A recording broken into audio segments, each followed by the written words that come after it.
Break के बाद सबसे बड़ी खबर आ रही है।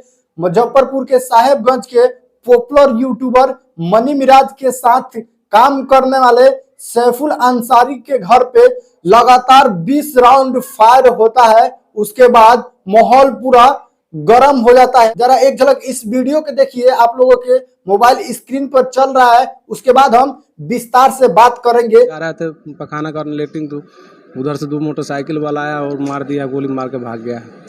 आपको ही मारा? हाँ, एगो फायरिंग किया है, उसके बाद में एगो मार के भागा है।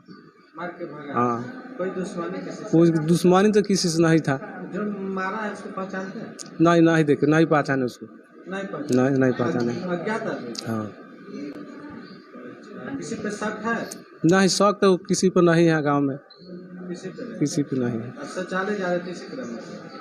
जी शौचालय? हाँ, शौचालय जा रहा था तभी। कब की घटना है? लमसम 5:30 बजे घटना है। 5:30 बजे। हाँ। कौन गाँव की घटना है? साहेबगंज नावर नगर निजामत नहर के बगल में।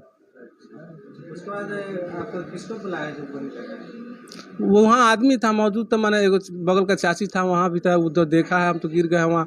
वो पकड़ कर हाला वाला किया है लोग, तब उसके बाद में हमको आया लोग, हॉस्पिटल ले गया साहेबगंज, वहाँ ट्रीटमेंट हुआ, ट्रीटमेंट से वहाँ रेफर कर दिए यहाँ। वीडियो आप लोगों को देखकर समझ में आया होगा कि क्या घटना हुआ है। इस घटना के बारे में आगे क्या आता है, मेरे वीडियो में बने रहिए, फिर हम आगे बताएंगे। तब तक के लिए मिलते हैं नेक्स्ट वीडियो में।